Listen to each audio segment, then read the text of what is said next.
Trying to get to 15k subs by the end of the year. We're at 14,500 right now, so if you're new around here, please hit that subscribe button. Let's get to 15,000 before 2018 is over. Hope it's in focus as well, I can't really tell. I think it is. Alright everybody, thank you for watching this bike check video. As you know, about 3 months ago I started riding for collective bikes. This is the RT1. I've been riding this for about the last 3 months. Honestly, so solid, and they are super light parts. The parts have been designed to be game changing, and they feel so much more responsive than anything I've ever rode before. The point of collective is to try and change the game and make everything different. As this is a bike check, I'm going to run you through the parts and the specs of the bike, talk you over a few of my favourite bits about the bike, and also show you the other parts that I have on it which aren't collective, because obviously they don't make everything for a BMX bike. They just make frame, forks, bars, stem and a seat. We'll start off with the frame, the collective bike RT1 frame. This frame comes in one colour and one size as of now. It comes in a 20.6 top tube. It comes in a two-tone black colour, which means that half of it is matte black and the bottom half is gloss black. It honestly, in person, looks absolutely insane. Also, what they've done, they've made the bars gloss black, and they've made the forks matte black, and the stem is a satin.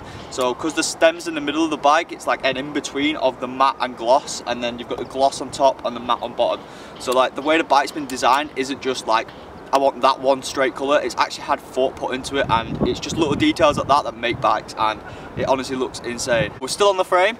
So the frame has a 12.7 back end when it's slammed. If it's not slammed, it goes to a 13.1. That is still a super responsive frame, one of the most responsive back ends on the market. It's actually insane how quick you can spin and how good it feels to catch whips, and also when you're pinching bar spins, the back end makes it easier for you to be able to pull the bike in and keep it stable. Steeper head tube is a game changer. It gives you so much more speed to carry through when you're pumping down the ramp, and it just feels responsive. Like, for new beginners, this might sound a bit weird for you, all of this stuff I'm saying, but as you progress in BMX, the responsiveness of your bike becomes a big thing. Like, you can definitely feel the change. Say like you switch up a frame to a bigger frame, they feel less responsive when doing whips because they're longer. This thing is so responsive and holds its speed amazing. Let's get straight onto the next part. We'll go to the bars. Collective Bikes RT1 bars. They are 29 inches wide and they come in 9 rise. So they're wide bars and they have quite a big rise, but everybody's on the big rise these days. It used to be back in the day when I first started riding, everyone was on like 7.75s to 8.25 bars, but bigger bars are better. They just feel, like I'm saying, responsiveness, bigger bars is what you want. It's so much easier to carry that bar spin through when your bars are higher. And so I'm pretty sure the RT1 stem, it's a 50mm reach stem. But some stems, they come in 52mm reach, which is longer. And then you have a 48mm, and this is in between, a 50. This is my perfect size, I like a 50. 48 feels a bit too small and 52 feels a bit too long, but 50 being in the middle just works, it feels nice. Next we have the RT1 forks. Forks are one of the most important things you want to be solid on your bike. Like if you have a pair of forks and they're not feeling solid, your bike just feels like shit. They have a cool dropout, I don't know if you can tell, but I don't want to knock my camera off. But they have a cool ass dropout here. I've never really seen this done on the BMX before, but it just looks really slick and nice. As I said, like the detail to attention that has been put into making this bike is insane, and when you have one fully built up in front of you, you can just literally sit there and point out bits like you wouldn't realise online. It's crazy how much detail has been put into it. Also, if you're new around here, please subscribe if you want to see me absolutely send it on this bike.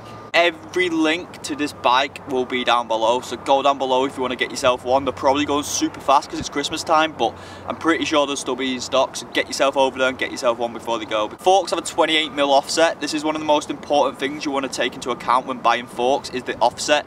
So a shorter offset, like a 28mm, is going to be better for you to do foot jams, in jams, nose manies, all that kind of stuff. Longer, I'm not really sure what longer is better for. Short is better.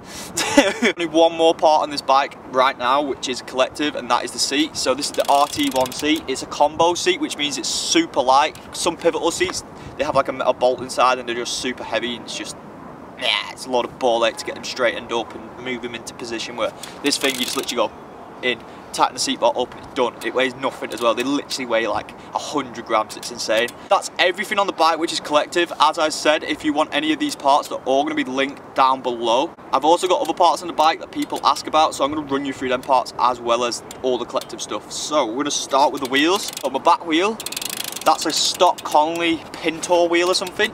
Pretty sure you can't buy them anymore. I don't see them anywhere, or would have bought another one because I've had it for a year and it's literally solid. I've already snapped about 3 spokes, but I've just replaced them. I've not really had a problem with it, and it just feels insane. That they sound amazing.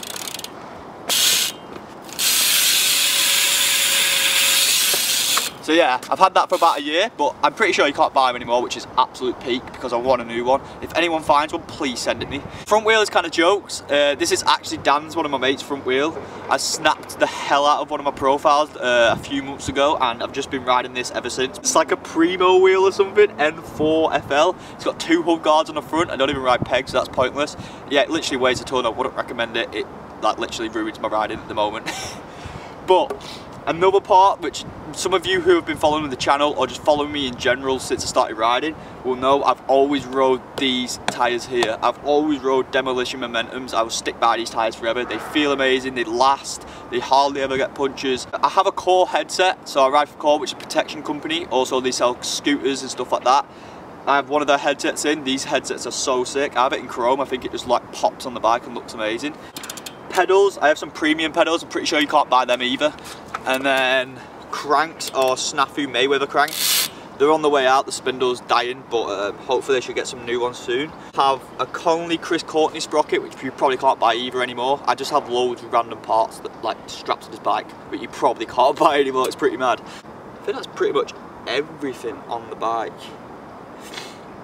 I don't know what bottom bracket I have. Jay Hobson sorted me out with a bottom bracket, so shout out to Jay Hobson and the Hobson Cycle Shop in Liverpool. If you're around there, go check them out. You know, they sorted me out when I got this bike. I think that's pretty much everything, guys. Oh, the grips. The grips are Ride 858 grips, which I think is it called 5? No, I think it's Ride 858, yeah. Ride 858. Ride 858 grips. The scooter grips, which some people might take the piss, but bro, scooter grips are popping. ODIs are good, but they're so short. Like, I don't understand why they're still so short. If they make, I know they make long necks, but then they're like down here, and you gotta cut them down. But these things are like, they're so good. I love them. That is my 2019 bike check. This is the bike I'll be riding throughout 2019. Any of these parts I've just mentioned, go down below. There'll be links to all of them. Go check them out. Go get yourself some. You know you want one of these bikes, everyone. They're fucking lit. They are so sick. Take my word for it, it's gonna last, and I've put this bike through a hell of a lot since I've had it in the last 3 months, and I've not had a problem. Take that from my word. Oh, it cut off. So, if you're new around here, please subscribe, leave a like on this video. Really helps the channel out if you leave a like. I know YouTube's in a weird place at the moment.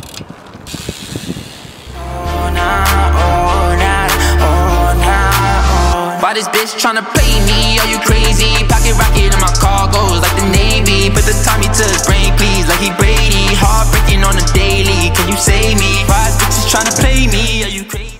Yo everybody, welcome back to the Collective Bikes YouTube channel. Today we're going to teach you how to manual.